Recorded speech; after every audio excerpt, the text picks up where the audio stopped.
మన ప్రభువును రక్షకుడునైన యేసుక్రీస్తు వారి యొక్క దివ్యనామములో మీ అందరికీ కూడా నా శుభాభివందనాలు తెలియజేస్తూ ఉన్నాను. కూడి వచ్చిన సంఘమునకు అందరికీ కూడా నా ప్రత్యేకమైన వందనాలు. మరొక పునరుద్ధాన దినమందు దేవుని యొక్క వాక్యమును ధ్యానం చేసేటువంటి కృపను దేవుడు మనకు అనుగ్రహించినందులకై ఆయన ఎంతైనా నమ్మదగిన దేవుడు. దేవునికి స్తోత్రం. ఈరోజు వాక్య ధ్యానాంశముగా అపోస్తుల కార్యం 16వ అధ్యాయం 16వ అధ్యాయం 22 నుంచి 34 వచనాలు అందరము కలిసి ఈ లేఖన భాగాలను మనము చదవాలి. అతడు అట్టి ఆజ్ఞను పొంది వారి లోపలి చెరసాలలోనికి త్రోసి వారి కాళ్ళకు బండ వేసి బిగించాను.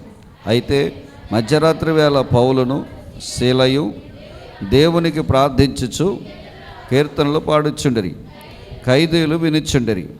అప్పుడు అకస్మాత్తుగా కలిగేను, చెరసాల పునాదులు అరిదెరెను. వెంటనే తలుపులన్నీ తెరుచుకొనెను, అందరి బంధకములు ఊడాను. అంతలో చెరసాల నాయకుడు మేలుకొని చెరసాల తలుపులన్నీ తెరిచి ఉండుట చూచి ఖైదీలు పారిపోయిరనుకుని కత్తి దూసి తన్ను తాను చంపుకొనబోయాను. అప్పుడు పౌలు, నీవు ఏ హాని చేసుకునవద్దు, మేమందరము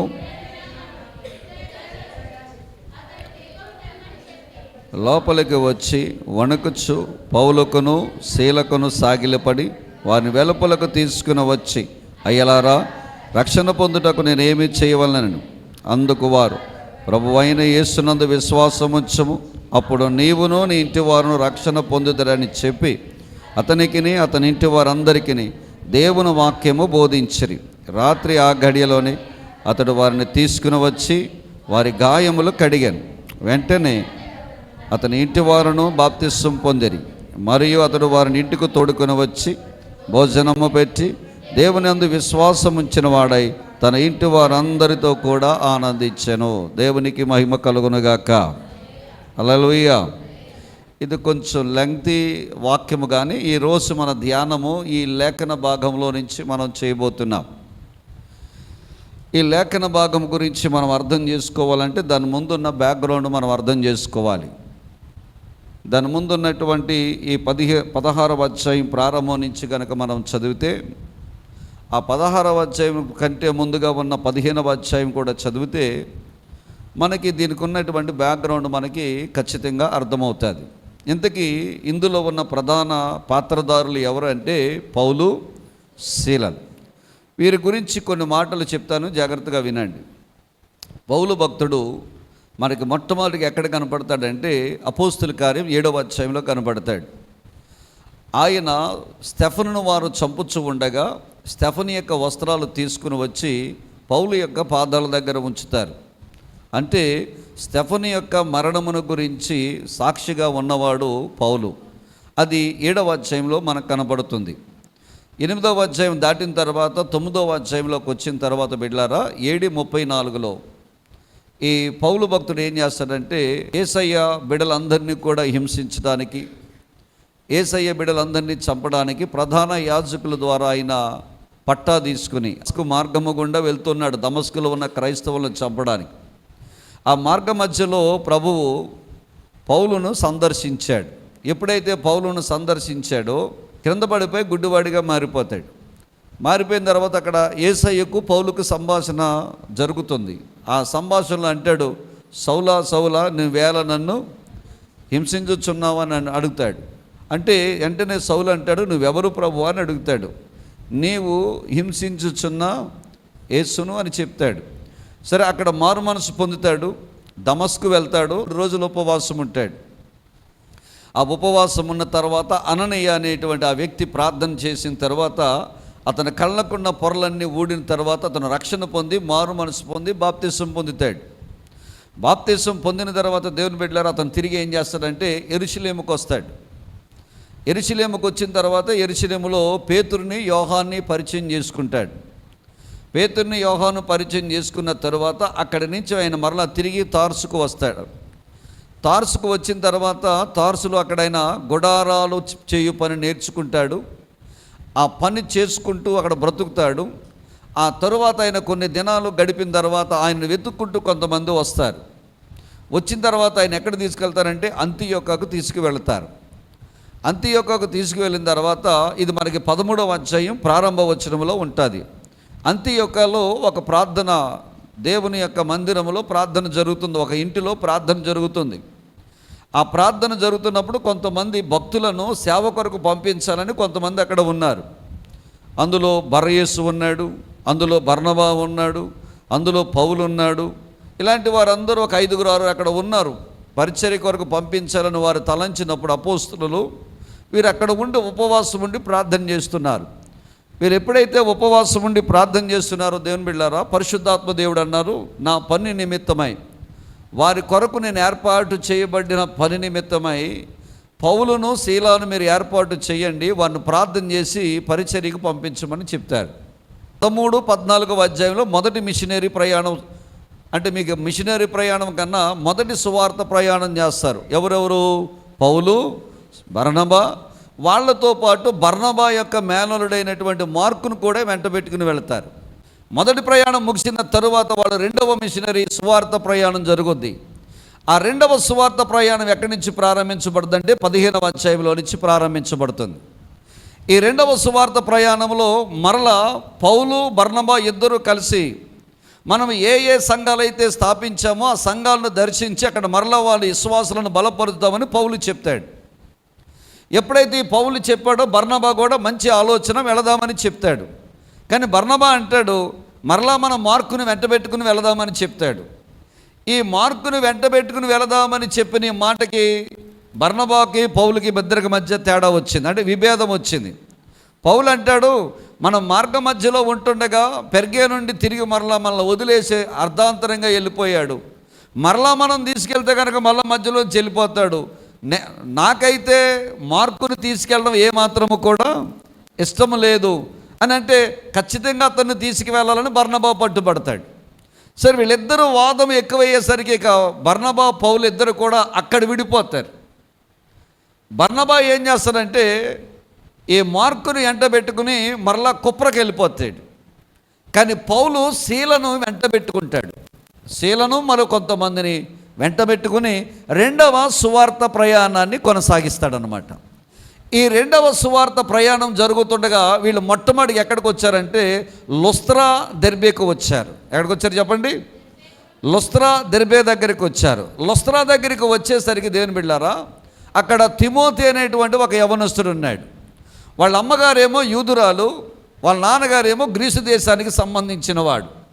అతను సగం అన్యుడు, సగం యూదుడు.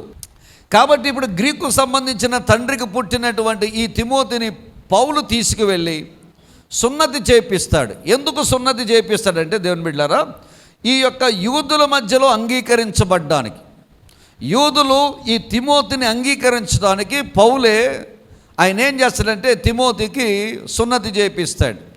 అక్కడ సున్నతి చేపించి తిమోతిని కూడా పౌలు తన ఎంట తీసుకుని వెళ్తూ ఉంటాడు. అంటే పౌలు ఉన్నాడు, శీల ఉన్నాడు, శీలతో పాటుగా తిమోతి ఉన్నాడు, తిమోతితో పాటుగా మరికొంతమంది ఉన్నారు. ఎక్కడికి వెళ్ళాలనుకున్నారంటే ఆసియా దేశానికి వెళ్ళాలనుకున్నారు. అంటే ఆసియా మైనర్ అంటారు, చిన్న ఆసియా అంటారు ఆ ప్రాంతాన్ని. చిన్న ఆసియా ప్రాంతానికి వెళ్ళాలని ఆశపడి వీళ్ళు ఏం చేశారంటే బిథ్యూనియా మార్గము గుండా వారు ప్రయాణమై ముసియా అనే ప్రదేశం దగ్గరికి వచ్చారు. ముసియా అనే ప్రాంతం దగ్గరికి వచ్చేసరికి పరిశుద్ధాత్మ దేవుడు వారిని వెళ్ళనివ్వకుండా ఏం చేసిందంట, ఆటంకపరిచింది. అక్కడి నుంచి మరలా వెళదామని బిథ్యూనియా గుండా వీళ్ళు ప్రయాణం చేస్తూ ఉంటే యేసు ఆత్మ వారిని ఆటంకపరిచెను అని వ్రాయబడి ఉన్నది. ముసియా నుండి వాళ్ళు త్రోయకు వచ్చారు. ఆ త్రోయలో దేవుని యొక్క దర్శనము పౌలుకు వచ్చిందటండి. ఈ పౌలుకి దర్శనంలో ఏం చూశాడు, ఒక మాసిదోనియా నుండి, మాసిదోనియా అంటే గ్రీకు దేశము నుండి, ఆ గ్రీకు ప్రాంతం నుండి ఒక వ్యక్తి దర్శనములో పౌలు కనపడి, అయ్యా మా దేశమునకు వచ్చి ఏం చేయమన్నాడట, సువార్తను ప్రకటించమని అడిగాడట. ఇది చాలా శ్రేష్టమైన మాట బిడ్డలారా. మనలో ఎంతమందమైతే మా బిడ్డలు రక్షించబడాలని, మా గ్రామము రక్షించబడాలని, మా ప్రాంతము రక్షించబడాలని, మా కుటుంబము రక్షించబడాలని ఎంతమంది అయితే మనము ప్రార్థన చేస్తామో దేవుడట తన సేవకుల ద్వారా ఆ ప్రాంతాన్ని దేవుడు రక్షించుకుంటాడు. మాసిదోనియాలో ఉన్నవారు ప్రార్థన చేస్తున్నారు, అయ్యా మా ప్రాంతం అన్యాయం అయిపోతుందయ్యా, మా ప్రాంతము సత్యము తెలియకుండా ఉందయ్యా, మా ప్రాంతము చాలా భయంకరమైనటువంటి విగ్రహారాధనలో మునిగిపోయిందయ్యా, నిజము కాని వాటికి, మాట్లాడలేని వాటికి, వినలేని వాటికి వాళ్ళు పూజ చేస్తున్నారయ్యా, సత్యమైన దేవుడు అని నువ్వు అంటున్నావు కదని ఆ ప్రాంతము నుంచి ఎవరో ప్రార్థన చేయగా ఈ యొక్క ప్రార్థన విన్న దేవుడు పౌలు భక్తుడికి దర్శన రూపంలో చూపించున్నాడు, నువ్వు ఆసియాకు వెళ్ళకు, మాసిదోనియాకి వెళ్ళమని చెప్పాడు. మాసిదోనియా ప్రాంతానికి వెళుతున్నప్పుడు మాసిదోనియా ప్రాంతంలో వాళ్ళు ప్రారంభంలో వెళ్ళిన పట్టణము పేరు ఏం పేరంటే ఫిలిప్పి పట్టణం. చెప్పండి. ఫిలిప్పి పట్టణంలోకి వెళ్ళిన తర్వాత అక్కడ 3 కార్యాలు జరిగాయి. ఫిలిప్పి పట్టణంలో జరిగినటువంటి మొట్టమొదటి కార్యం ఏంటంటే, ఒక స్త్రీ ఉంది, ఆమె పేరు లూదియా. ఆమె ఊదా రంగు పొడి అమ్మేది, ధనవంతురాలు. అద్భుతమైన మాట చెప్పమంటారా, దేవుడట లూదియా హృదయమును తెరిచెను అని చెప్పబడింది. యేసయ్యకు స్తోత్రం చెప్పండి. ప్రభువే తెరిచాడు. మరి హృదయాన్ని తెరిస్తే జరిగిన అద్భుతమైన సంగతి ఏమన్నారు, ఎప్పుడైతే ప్రభువు లూదియా హృదయమును తెరిచాడో పౌలు చెప్పు మాటల యందు లక్ష్యం ఉంచిందంట.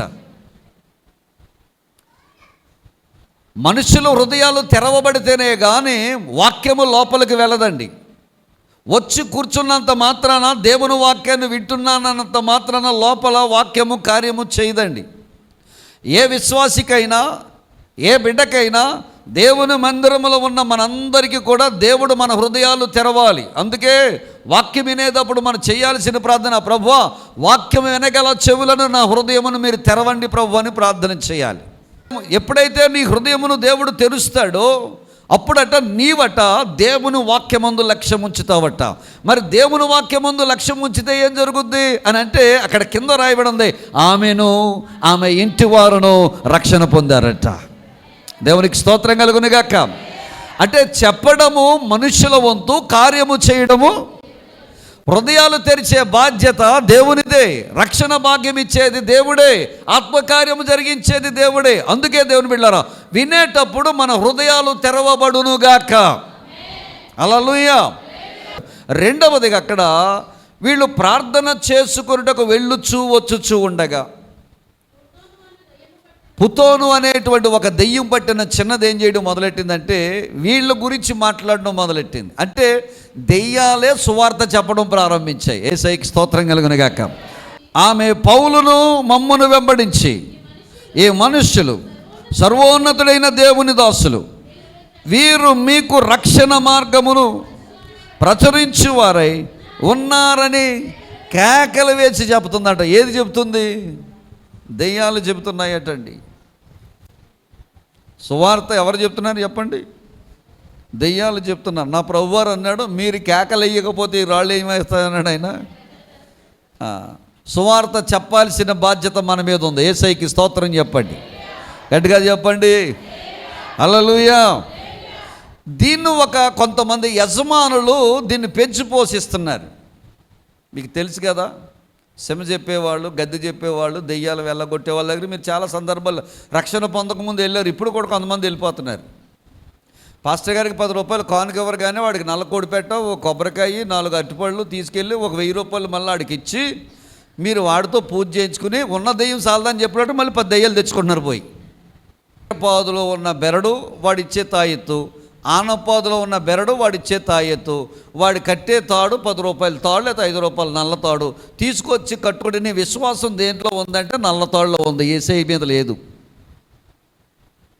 మా ఇంట్లో చాలా శోధనలు వచ్చాయి, మా ఇంట్లో చాలా బాధలు వచ్చాయి, చాలా కష్టాలు వచ్చాయి, కానీ ఎప్పుడు మేము తాళ్ళు కట్టుకోలేదు, ఎప్పుడు యంత్రాలు కట్టలేదు, ఎప్పుడు తంత్రాలు కట్టలేదు. ఆయనే కృప కలిగిన దేవుడు, ఆయనే సర్వశక్తివంతమైన దేవుడు, సృష్టికర్త ఆయనే దేవుడు అని చెప్పి నేను నమ్మాను. కాబట్టి నా పూర్తి నమ్మకం ఆయన మీదే.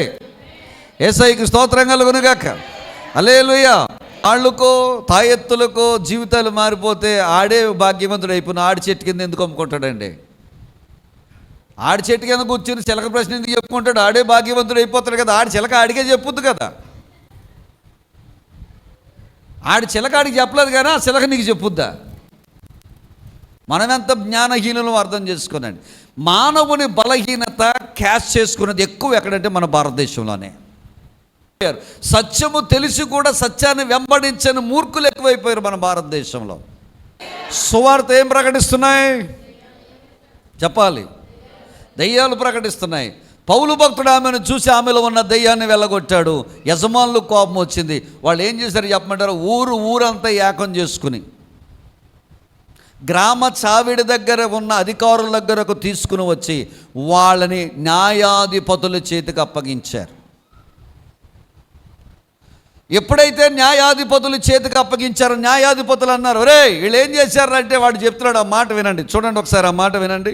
16వ అధ్యాయం తీయండి ఒకసారి. వాళ్ళు ఏం చేశారట చూడండి.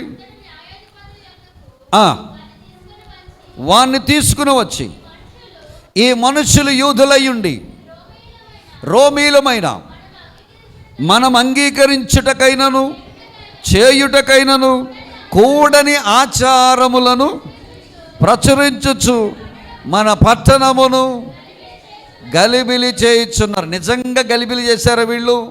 దెయ్యంతో బాధపడుతున్న ఆమెను బాగు చేశారా చెప్పండి? వీళ్ళ పట్టణమును గలిబిలి చేశారా? బట్ వాళ్ళ ఆచారం ఏంటంటే దెయ్యాన్ని చూపించి డబ్బులు సంపాదించుకోవడం వాళ్ళ ఆచారం. జనాల్ని మోసం చేయడం వాళ్ళ ఆచారం. జనాల దగ్గర డబ్బులు వసూలు చేయడం వాళ్ళ ఆచారం. ధనాన్ని మోసంగా సంపాదించడం వాళ్ళ ఆచారం. ఆ ఆచారాన్ని పౌలు సీలలు ఇద్దరు కూడా బ్రేక్ చేశారు. దేవుని బిడ్డలారా, బ్రేక్ చేసి ఏం చేశారు? ఆ దెయ్యాన్ని వెళ్ళగొట్టారు. ఆ దెయ్యం వెళ్ళగొట్టిన ఆ అమ్మాయి చాలా ప్రశాంతంగా ఉందట. దేవునికి స్తోత్రం కలుగునుగాక. హల్లెలూయా. ఇప్పుడు వీళ్ళు ఏం చేశారంటే, వీళ్ళ ఆదాయం పోయింది కాబట్టి ఏదో ఒక నెపము మోపాలి కాబట్టి ఆ నెపము వాళ్ళు వీళ్ళు ఏం చేశారంటే న్యాయాధిపతుల దగ్గర తీసుకొస్తే న్యాయాధిపతులు అన్నారు, వీళ్ళ వస్త్రాలు తీసేయండి, కొరడాలతో కొట్టండి, జైలుకి అప్పగించమని శాసనం చెప్పారు. వార్త ప్రకటించినందుకు పౌలు వస్త్రాలు తీసేశారు, శీల వస్త్రాలు పీకేశారు, కొరడాతో ఇష్టం వచ్చినట్టుగా దెబ్బలు కొట్టారు. కొట్టిన తర్వాత దేవుని బిడ్డలారా అని అన్నాడు, జైల్లో పడేయమని చెప్పాడు. సౌలు అంటే పౌలు శీలల్ని ఎక్కడికి పంపించారట వెళ్ళి? ఆ వచనాలు మనము ఇందాక చదివాం, 22 నుంచి 34. ఇందులో నుంచి కొన్ని వాక్య భాగాలు మనం నేర్చుకుందాం. దేవునికి స్తోత్రం కలుగునుగాక. వాక్యం అయిపోలేదు, ఇంట్రడక్షన్ చెప్పాను అంతే. అంటే ఎక్కడి నుంచి ఎక్కడికి వచ్చామో, పౌలు ఎందుకు చెరసాల్లో ఎందుకు పెట్టారో చెప్పాను. ఇప్పుడు అసలైన స్టోరీలోకి వస్తాను, జాగ్రత్తగా ఆలకించండి. ఓకే అండి, రండి ఇప్పుడు రండి. అపోస్తుల కార్యం 16వ అధ్యాయం 22 నుంచి 34 వచనాల్లో మనం చదవబడినటువంటి మొదటి మాట చదువుదాం. దేవుని బిడ్డలారా, 23వ వచనము చదువుదాం.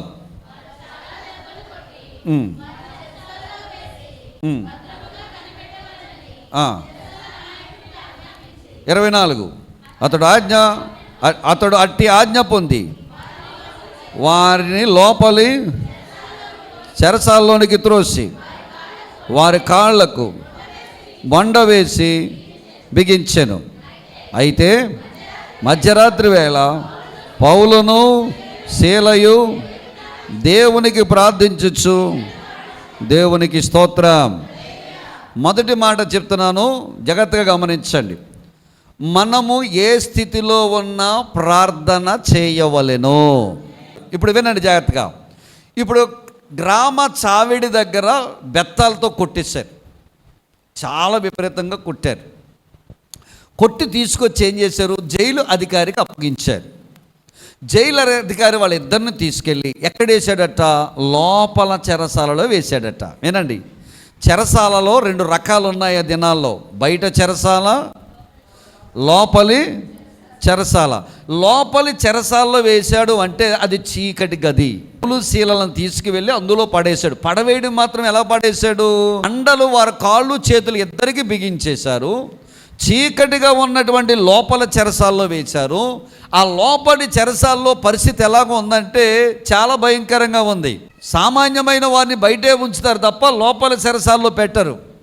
ఒక బైబిల్ పండితుడు చెప్పాడు, లోపలి చెరసాలనట భోజనమైన కాలకృత్యాలు 1-2 అయినా ఆ లోపలలోనే చెయ్యాలట, అక్కడే పడుకోవాలట, అక్కడే భోజనం చేయాలంట, అక్కడే తన యూరిన్ వస్తే అక్కడే పోయాలి, లాబెటరీ వస్తే అక్కడే వేయాలి. అంటే ఆ ప్రదేశం అంతా ఎలాగ ఉంటుందంటే చాలా కంపు కొడుతుంటుంది, చాలా దరిద్రమైన భయంకరమైనటువంటి వాసన వచ్చేటువంటి స్థలం.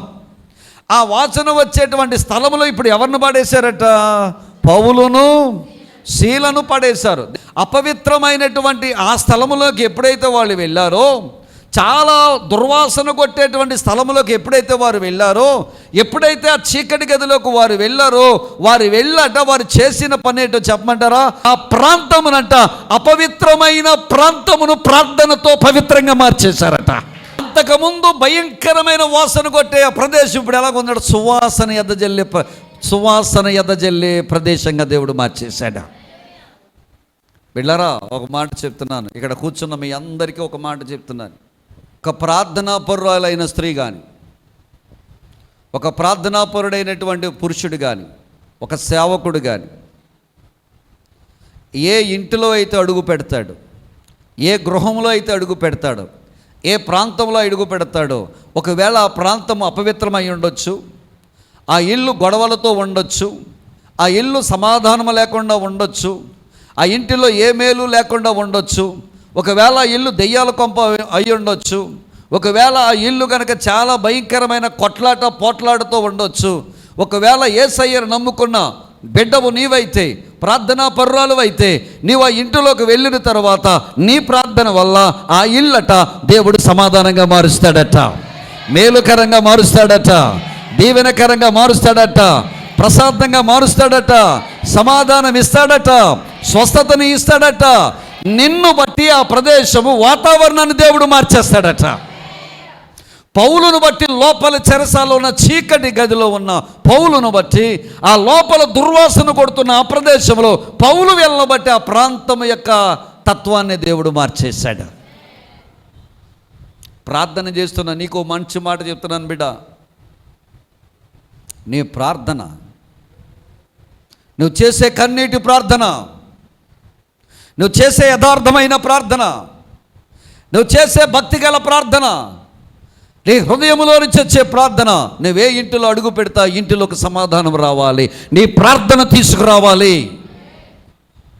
నువ్వు ఏ సంఘములో ఉన్నావో ఆ సంఘములో నువ్వు ఎక్కడైతే ఉన్నావో ఆ సంఘములో ఒక ప్రశాంతతను దేవుడు తీసుకురావాలి.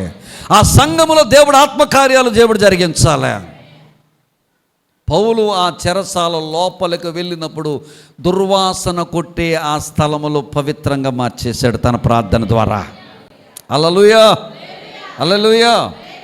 నిన్ను నన్ను ప్రభు మన ఇంటిలో అలాగో మార్చునుగాక, గొడవలను మాన్పించునుగాక, నీ ప్రార్థన ద్వారా కార్యాలు జరిగించునుగాక, నీ ప్రార్థన ద్వారా నీ భర్తను మార్చునుగాక, నీ ప్రార్థన ద్వారా నీ పిల్లలు మార్చునుగాక, నీ ప్రార్థన ద్వారా నీ ఇంటి పరిస్థితిని మార్చునుగాక, నీ ప్రార్థన ద్వారా నీ చుట్టాలను మార్చునుగాక, నీ ప్రార్థన ద్వారా నీ బిడ్డలను మార్చునుగాక, నీ ప్రార్థన ద్వారా నీ అక్క చెల్లెళ్ళు మార్చునుగాక, నీ ప్రార్థన ద్వారా నీ రక్త సంబంధాలు మార్చునుగాక. నువ్వు ఎక్కడైతే ప్రార్థన చేస్తావు అక్కడ పరిస్థితులు నీ ద్వారా దేవుడు మార్చునుగాక. ప్రార్థించే మనల్ని నీ భర్త చూసి అనాలంట, అమ్మా నువ్వు నా జీవితంలోకి వచ్చావు, నీవు నా జీవితంలోకి రావడం ద్వారా నేను దుర్మార్గుడైనా దుష్టుడినైనా బాధ పెడుతున్నా కొడుతున్నా తిడుతున్నా నీ ప్రార్థన ద్వారా నా జీవితాన్ని మార్చగలిగినందుకు నీవు నా జీవితంలోకి రావడానికి నేను ఎంతో మేలు పొందానని నీ భర్త నీ గురించి చెప్పాలట. నీ భార్య నిన్ను చూసి చెప్పాలట, అయ్యా నా జీవితంలోకి వచ్చిన నీవు, లోకాశలకు సంబంధించిన నేను, లోకములో పడిపోయి తిరుగులాడుతున్న నేను, దేవునికి దూరమై తిరుగులాడుచున్న నేను, ఇహలోక సంబంధమైన చట్రములో తిరుగులాడుచున్న నన్ను నా జీవితంలోకి నువ్వు రావడం ద్వారా, నీ ప్రార్థనా జీవితం ద్వారా నా జీవితాన్ని బాగు చేసావని భర్తతో భార్య అన్నదట. అందుకనే ఏ స్థితిలోనైనా మనం ఏం చేయాలట? ప్రార్థన చేయాలి. దేవునికి స్తోత్రం కలుగును గాక. అద్భుతమైన మాట, ప్రార్థన మనము చేస్తే ప్రాంతాన్ని పరిస్థితిని యేసయ్య మారుస్తాడు. దేవునికి స్తోత్రం. మనం అనుకుంటే చిచ్చి బాబా వాసన వస్తుంది. నేను గమస్త గారు ఒక ఆయన ఉన్నాడు, సేవ చేస్తున్నాడు. అలా ఎవరి దగ్గర సేవ చేస్తాడంటే మందుల దగ్గర సేవ చేస్తున్నాడు. మందులు కూడా కాదు, వీధుల్లో నిలబడి మన మైజు బజలో క్యాటల్ బళ్ళు అమ్ముకుంటారు కదా, ఆడళ్ళు మగాళ్ళు వస్త్రధారణ సరిగ్గా ఉండదు వాళ్ళకి, వాళ్ళు స్నానాలు చేస్తారో లేదో నాకు తెలీదు. వాళ్ళ దగ్గర కూర్చున్నామంటే భయంకరమైన వాసన, ఇంకో విచిత్రమైన సంగతి చెప్పమంటారు. వాళ్ళు ఎక్కడ నివాసం ఏర్పాటు చేసుకున్నారంటే వాళ్ళు వేసుకున్న షెడ్లు ఎక్కడంటే డ్రైనేజ్ పక్కన వేసుకున్నారు. పాస్టర్ గారు నన్ను అక్కడ పిలిచాడు. వాక్యం చెప్పండి అయ్యగారు అన్నాడు. వెళ్ళాను. వెళ్ళిన తర్వాత వెళ్తుంటాం లోపల ఏమవుతుంది, నాకు తిప్పేస్తుంది, తమాయించుకుంటున్నాను, కడుపులో తిప్పేస్తుంది. కడుపులో తిప్పుతాను. అయ్యగారు వాక్యం చెప్పండి అన్నాడు. వాక్యం చెప్పాను. ఆ రోజున 10 మందిని మేము రక్షణ పొందుతామని చేతుల పైకి ఎత్తారు. హల్లెలూయా. ఎంతమంది? 10 మంది రక్షణ పొందుతానని చేతుల పైకి ఎత్తారు.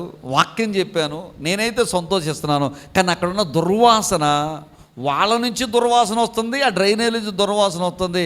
ఒక సేవకుడు నేను అక్కడికి వెళ్ళి అలాగ చేయడానికి ఇబ్బంది పెడితే పౌలు భక్తుడండి, అపోస్తుడండి. ఆ దుర్వాసనలో, ఆ లోపటి చీకట్లో అక్కడే యేసయ్యకు ప్రార్థన చేస్తూ కీర్తనలు పాడాడట మహానుభావుడు. దేవునికి స్తోత్రం కలుగునుగాక. హల్లెలూయా, హల్లెలూయా. ఆ దైవజనుడు ఉన్న ప్రాంతాన్ని పవిత్రంగా దేవుడు మార్చేశాడు. నీ వెళితే అలాగే దేవుడు పవిత్రంగా మారుస్తాడు. అట్టి కృప దేవుడు మన సంఘానికి అనుగ్రహించునుగాక. నీవు అడుగుపెట్టి ప్రార్థన చేసే గృహములో దేవుడు సమాధానం ఇచ్చునుగాక. ఆమేన్, హల్లెలూయా. ఇది అందుకనే ఏ స్థితిలోనైనా మనం ఏం చేయాలట? ప్రార్థన చేయాలి. రెండవది, ఏ సమయములోనైనా మనము దేవునికి ప్రార్థన చేయాలి. 26వ వచనం, 25వ వచనం మరోసారి చదవండి.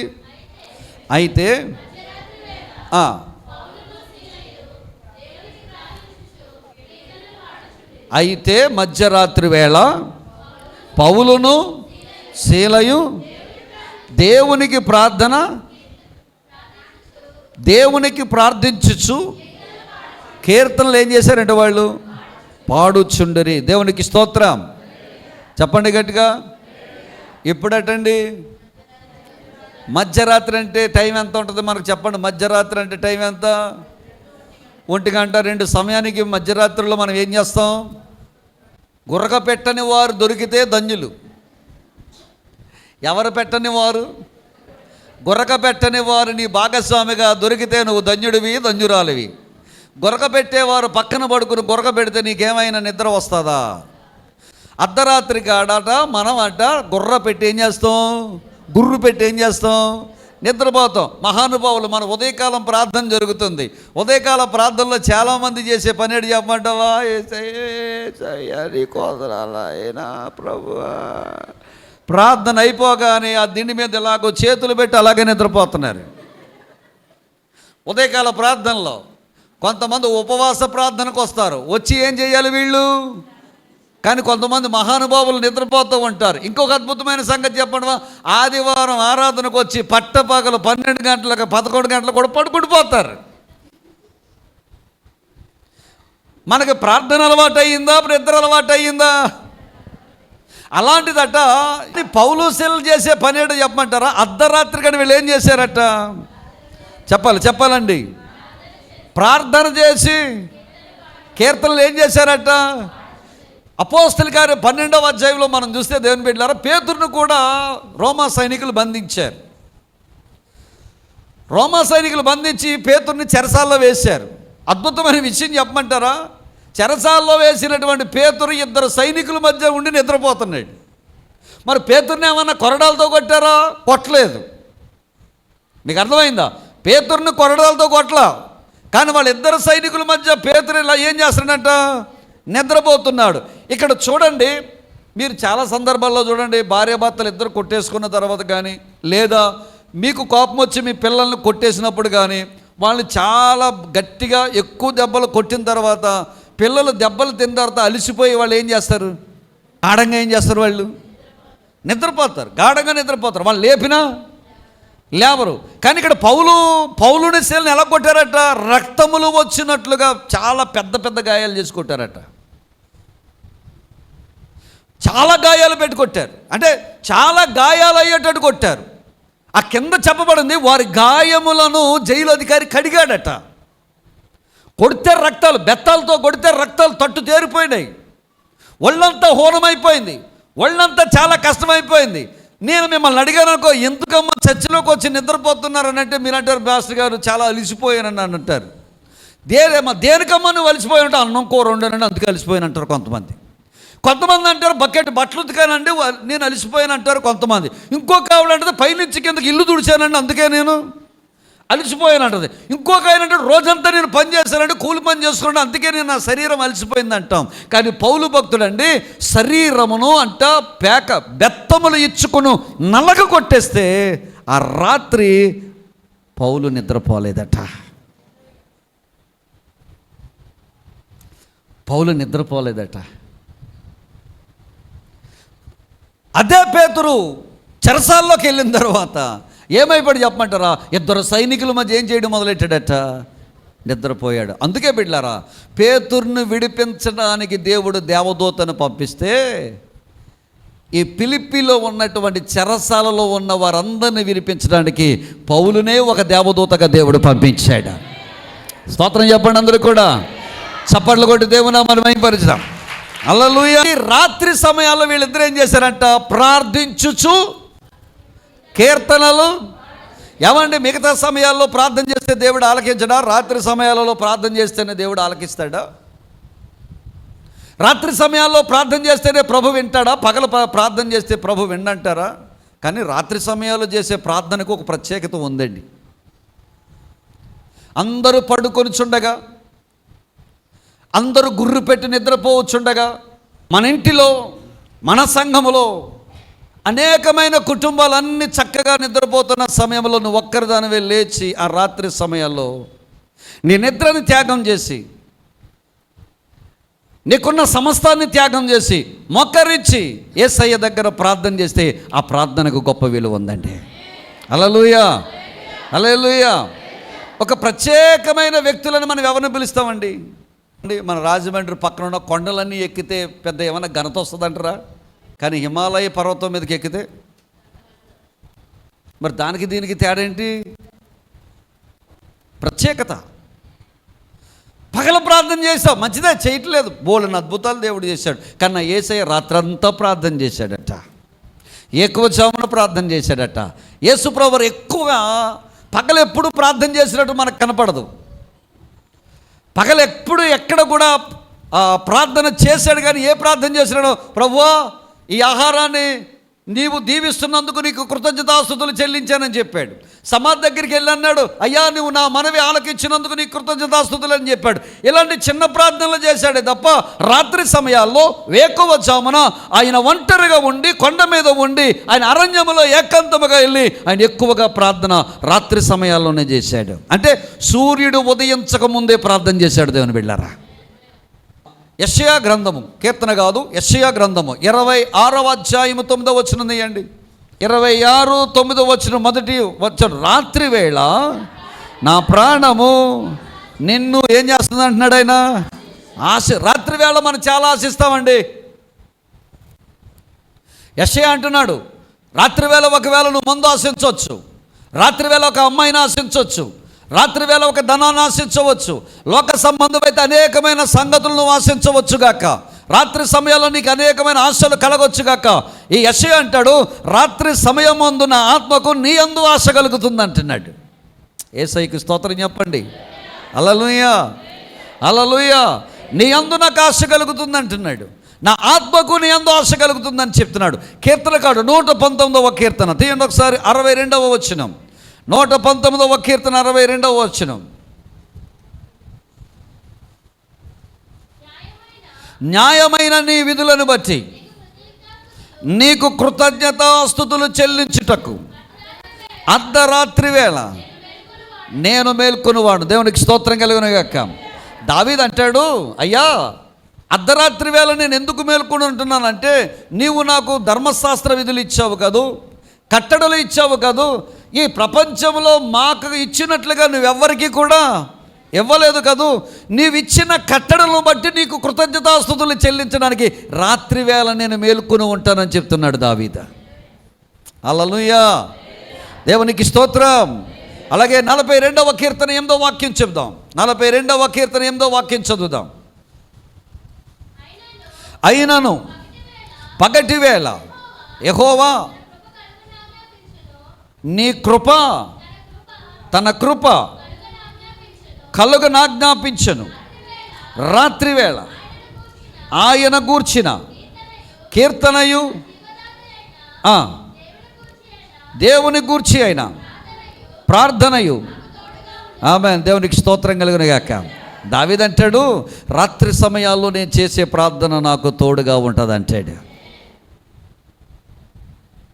మీలో ఎంతమంది రాత్రి సమయాల్లో లేచి ప్రార్థన చేస్తున్నారో నాకు తెలియదు, కానీ రాత్రి సమయాల్లో మీరు ఎందుకు ఉలుక్కుపడి పైకి లేస్తారంటే పీడకలు వస్తే లెగిస్తారు, దెయ్యాలు కళ్ళు వస్తే లెగుస్తారు, లేదంటే ఏదైనా పాము వచ్చి నీ మీద కరిసిందంటే లెగుస్తారు, లేదంటే ఏయో పిచ్చి పిచ్చి కళ్ళు వచ్చినప్పుడు సడన్గా ఏమవుతావు, నువ్వు మంచం నుంచి లేచిపోతావు. రాత్రి సమయంలో మనం ఎందుకు మేలుకోవాలట? ప్రార్థన చేయడానికి మేలుకోవాలట. హల్లెలూయా. మరి పౌలు శీలలు ఎప్పుడు ప్రార్థన చేయడం మొదలెట్టారు? అర్ధరాత్రి వేళ ప్రార్థించుచు ఏం చేశారట? కీర్తనలు పాడుచుండిరి. దేవునికి స్తోత్రం కలుగును గాక. ఏమండి, అర్ధరాత్రి వేళ ఒళ్ళంతా దెబ్బలు కొట్టేశారు, శరీరం అంతా నలిగిపోయింది, రక్తం గారిపోతుంది, కాళ్ళు చేతులకు బొండలు బిగించారు. నీవు నేను కూడా అక్కడ ఉంటే గనక ఆ రోజున మనం తిట్టుకోనటువంటి భాష ఉండదు, సనగనటువంటి భాష ఉండదు. ఎందుకు చదువుతో చెప్పమంటావా? అయ్యా, మేము ఆసియాకు పోదాం అనుకున్నాం, నువ్వే కదా మమ్మల్ని తీసుకొచ్చావు, ఈ మాసిదోనియాకి వెళ్ళమని చెప్పింది నువ్వే కదా ప్రభువా, మరి ఆసియాకి వెళ్తున్నావు వాళ్ళని తీసుకొచ్చి నువ్వేమో మాసిదోనియాలో పెట్టావు, తీరా గ్రీకులోకి వచ్చిన తర్వాత పిలుపులో ఏడు ప్రభు మాకు ఈ బండలేటి బొండలేటి దెబ్బలేటి నాయనని సనిగేవారు. మనమైతే పౌలు శీలలో సనగలేదు. ఇంకో మాట కూడా చెప్తాను, జాగ్రత్త బిడ్డలారా. అయ్యా, నీ పరిచర్య చేస్తున్నాం కదయ్యా, అంతకుముందే చాలామంది రక్షించాం కదయ్యా, లూదియా హృదయం తెరవబడింది కదయ్యా, చాలామందికి స్వస్థత ఇచ్చాం కదయ్యా, నీ పరిచర్య చేసినందుకు మాకు ఈ దెబ్బలేటు ప్రభు అని చెప్పి ఒకవేళ చాలా దీనంగా దేవుని దగ్గర అడిగేవారేమో. పౌలు శీలలు సనగలేదండి, ప్రార్థించారట. పౌలు శీలలు దేవుని దగ్గర ఏమండి దౌర్భాగ్యులుగా ఎంచుకోలేదండి, దీనత్వం కలిగి ఉన్నారట. వాళ్ళు చేసిన ప్రార్థన, దెబ్బలు తిన్నా, వాళ్ళు ఎంతో కష్టపడిన, రక్తము కారుతున్న ఆ రాత్రి సమయాల్లో దేవుని సన్నిధిలో ప్రార్థించారు కాబట్టి దేవుడు ఒక అద్భుతమైన కార్యం దేవుడు జరిగించాడు. హల్లెలూయా. వారు ప్రార్థించారు, ప్రార్థించిన దానికి దేవుడు ఒక అద్భుతమైన కార్యం దేవుడు జరిగించాడు. రైట్. ఏ స్థితిలోనైనా మనము ప్రార్థన, రెండవది ఏ సమయంలోనైనా మనం ప్రార్థన, అంటే రాత్రి సమయమైనా తెల్లవారుజాములైనా ప్రార్థన చేస్తే బిడా నీ చుట్టాలు, బంధువులు, స్నేహితులు ఎవ్వరు తోడుండకపోవచ్చు గాక, రాత్రి సమయాల్లో నువ్వు చేసే ప్రార్థన నీకు తోడుగా ఉంటుంది, నిన్ను బలపరుస్తుంది, నిన్ను నిలబెడతాది. నేను అంటాను సాతాను ఎవరికి భయపడదు చెప్పంటావా? వాక్యం చదివే వాళ్ళకి భయపడదు, నాలాగా వాక్యం చెప్పేవాడికి భయపడదు, పాటలు పాడేవాడికి భయపడదు, మేకప్ వేసుకునే వాళ్ళకి భయపడదు, అటు ఇటు తిరిగే వాళ్ళకి భయపడదు, పరిచర్య చేసే వాళ్ళకి భయపడదు. కానీ సాతాను ఎవరికి భయపడతాడంటే ప్రార్థించే వారికే భయపడతాడు. ఏ సంఘం అయితే ప్రార్థిస్తుందో ఆ సంఘము ఐశ్వర్యము కలిగింది అవుద్దట. ఆమేన్. ఆ సంఘం ఏమవుద్దట? మనం చేసిన 23 సంవత్సరాల సేవ కన్నా ఈ 2025వ సంవత్సరంలో జరగబోయే ప్రార్థన పరిచర్య మిగతా 23 సంవత్సరాల కంటే ఎక్కువ ఆశీర్వాదం దేవుడు మనకి ఇవ్వబోతూ ఉన్నాడు. ఆమేన్. దేవునికి స్తోత్రం కలుగునుగాక. హల్లెలూయా. సంఘములో ప్రార్థించే బిడ్డలు లేవనెత్తబడాలా, నడుము కట్టుకునే బిడ్డలు లేవనెత్తబడాలా. బిడ్డలారా, నీవు ప్రార్థన చేస్తే నీ ప్రార్థన నీకు, నీ ఇంటికి, నీ సంఘానికి తోడుగా ఉంటుంది. హల్లెలూయా. మనకు కావలసింది ఎవరంటే ప్రార్థించే వాళ్ళు కావాలా. సమస్య వచ్చినప్పుడు ప్రార్థిస్తే దేవుడు జోక్యం చేసుకుంటాడు. మళ్ళీ చెప్తున్నాను వినండి, సమస్య వచ్చినప్పుడు ప్రార్థన చేస్తే దేవుడు ఏం చేస్తాడట? జోక్యం చేసుకుంటాడు. ఇప్పుడు చదవండి, 26వ వచనం చదవండి. అప్పుడు అకస్మాత్తుగా మహాభూకంపము కలిగెను, చెరసాల పునాదులు అదిరెను, వెంటనే తలుపులన్నీ తెరుచుకొనెను, అందరి బంధకములు ఊడెను. నా దేవుడు జోక్యం చేసుకుంటే ఆ సమస్య పరిష్కారం చాలా వింతగా ఉంటుందండి. చాలా విడ్డూరంగా ఉంటుందండి. ఎందుకో చెప్తాను, ఈ వాక్యాన్ని బట్టి మీరు జాగ్రత్తగా ఆలకించండి. మనం ప్రార్థన చేసినప్పుడు, మన సమస్యలో యేసయ్యకు మనం ప్రార్థన చేసినప్పుడు, ఆ సమస్యను మన దేవుడట చాలా వింతగా దాన్ని పరిష్కారం చేస్తాడట. మనం అనుకుంటామంట, ఏంటి ఇలాగైపోయిందేంటి, నేను ఏదో అయిపోతుంది అనుకున్నాను, ఇలా జరిగిపోయిందేంటి, ఇంత సింపుల్గా అయిపోయిందేంటి అని మనం అనుకుంటామంట అండి. అంత సింపుల్గా, అంత క్లియర్గా, వింతగా నా దేవుడు ఆ సమస్యను పరిష్కారం చేస్తాడు. ఎప్పుడు ఏ సమస్యలోనైనా మనము, ఏ స్థలంలోనైనా మనము ప్రార్థన చేసినప్పుడు, ఏ సమయంలోనైనా మనము ప్రార్థన చేసినప్పుడు ఆ సమస్యకు దేవుడు అంట వింతైనటువంటి పరిష్కారం దేవుడు అనుగ్రహిస్తాడట. వినండి, నాకు చూడండి, అందరూ కూడా వీళ్ళు ప్రార్థన చేస్తున్నారట. ప్రార్థన చేయుచుండగా ఏమొచ్చిందంట? మహాభూకంపం. ప్రపంచంలో మహాభూకంపములు కలిగితే ఏం జరుగుద్ది? ఇల్లు కూలిపోతాయి, భవనాలు కూలిపోతాయి, రోడ్లు చీలిపోతాయి, జనాలు దాని కింద పడి ఏమైపోతారు? చనిపోతారు. శిథిలాల కింద జనాలు కొన్ని వేల మంది, లక్షల మంది చనిపోయారు భూకంపాల వల్ల. ఈ భూకంపాల వల్ల ఆస్తి నష్టం, ప్రాణ నష్టం ఎన్నోసార్లు మనం టీవీలో చూసామండి, ఎన్నోసార్లు మన పేపర్లో చూసాం. మన భారతదేశంలో గుజరాత్లో కూడా మహాభూకంపం వచ్చింది కదా. అక్కడక్కడ ఇప్పటికి కూడా భూకంపాలు కలుగుతున్నాయి కదా. పలానా దేశంలో భూకంపం వచ్చింది, శిథిలాల కింద కొన్ని వేల మంది జీవచ్చమాలలాగా పడిపోయి ఉన్నారని, ఆ శిథిలాల కింద పడిపోయి చనిపోయిన వారు చాలామంది ఉన్నారు కదా. అంటే భూకంపం కలిగితే ఏం జరుగుద్దట? ఇల్లు కూలిపోతాయి, భవనాలు కూలిపోతాయి, మనుషులు చనిపోతారు, ఆస్తి నష్టం జరుగుద్ది, ప్రాణ నష్టం జరుగుద్ది. కానీ అద్భుతమైన విషయం ఏంటి చెప్పమంటారా? ఎక్కడ కూడా మహాభూకంపం కలిగిందట. హల్లెలూయా చెప్పాలి, విన్నారు గట్టిగా దేవుని స్తోత్రం చెప్పండి. మహాభూకంపం కలిగిందంట. భూకంపం కలిగి ఏం జరిగింది? పునాదులు అదిరేను అన్నాడు. పునాదులు అదిరితే ఏ బిల్డింగ్ అయినా ఉంటుందండి నతానేల్ గారు? పడిపోతుంది కదండి, కూలిపోతుంది. పునాదులే పాడైపోతే నీతిమంతులు ఏం చేస్తారని బైబిల్ చెప్తోంది. పునాదులు ఊగిపోతే ఏ బిల్డింగ్ అయినా ఉంటుందా? కానీ ఇక్కడట పునాదులు అదిరేను అని చెప్పబడుతుంది. పునాదులు అరితే బిల్డింగ్ కూలిపోవాలి, బిల్డింగ్ కూలిపోలేదట, తలుపులు తెరవబడ్డాయట. దేవునికి స్తోత్రం కలుగునుగా. హల్లెలూయా. ఏం తెరవబడ్డాయట? ఆ భూకంపం వస్తే ఇల్లులు పడిపోవాలి, చెరసాల కూలిపోవాలి, ఆ చెరసాలలో ఉన్న వాళ్ళందరూ చచ్చిపోవాలి. కానీ ఇప్పుడు జరిగిన సంగతి ఏంటంటే, ఆ భూకంపం వచ్చింది, ఆ భూకంపం కిందన పునాదులు అదిరాయి. అదిరితే జరిగిన సంగతి ఏంటంటే తలుపులు తెరవబడ్డాయి. తలుపులు తెరవబడ్డ మీద కాదు, ఆ బిల్డింగ్ ఖైదీల మీద పడి చనిపోవలసిన అలాగూ జరగకుండా వాళ్ళ చేతు సంఖ్యలు ఊడిపోయాయట. ఇది ఎక్కడ భూకంపం అండి? ఇది ఎక్కడ భూకంపం అండి? చాలా వింతగా లేదు? చాలా ఆశ్చర్యంగా లేదు? మనం పేపర్లో చూసే భూకంపం ఈ భూకంపం చాలా తేడాగా ఉందండి. నీ సమస్యలో ప్రార్థన చేస్తే నా దేవుడు ఇలాగే సమస్యకు పరిష్కారం ఇస్తాడా? ఆమేన్. హల్లెలూయా, హల్లెలూయా. మీకు అర్థం కావాలంటే షడ్రకు, మేషకు, అబేద్నెగోలు దానియేలు గ్రంథం 3వ అధ్యాయంలోకి మనం వెళ్తే అందులో ఉంటుంది బిడ్డలారా. ఆ రాజుగారు అంటాడు, నెబుకద్నెజరు అంటాడు, నా ప్రతిమకు మొక్కని వాళ్ళందరినీ తీసుకెళ్ళి ఎక్కడ పడేయమంటాడు? అగ్నిగుండంలో పడేయమంటాడు. అద్భుతం, అగ్నిగుండంలో పడేస్తారు. ఇంకా విచిత్రమైన సంగతి చెప్పమంటారా? మునుపటి కంటే 7 అంతలు అగ్నిగుండము చేసినప్పుడు ఆ అగ్నిగుండంలో వీళ్ళ ముగ్గురిని విసురుతున్న వాళ్ళు కాలి చచ్చిపోయారట. అంటే అగ్నిగుండం అంత పెద్దదైపోయింది, వీళ్ళు అగ్నిగుండంలోకి వెళ్ళిపోయారు. అద్భుతం, మహా అద్భుతం. విశ్వములో, ఈ భూప్రపంచంలో ఎక్కడ జరిగిన అద్భుతం.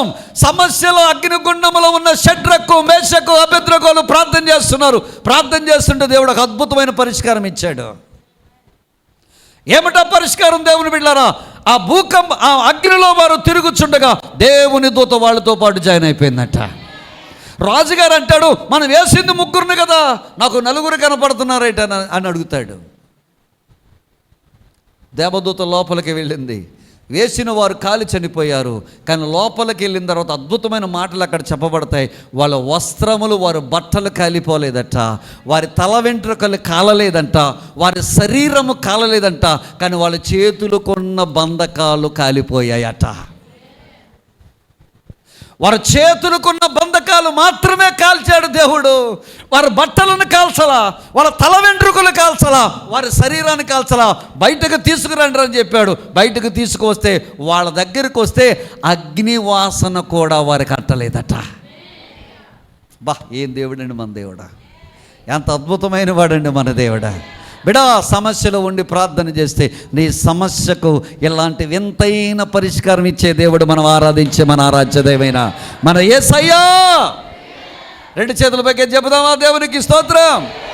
హల్లెలూయా, హల్లెలూయా, హల్లెలూయా.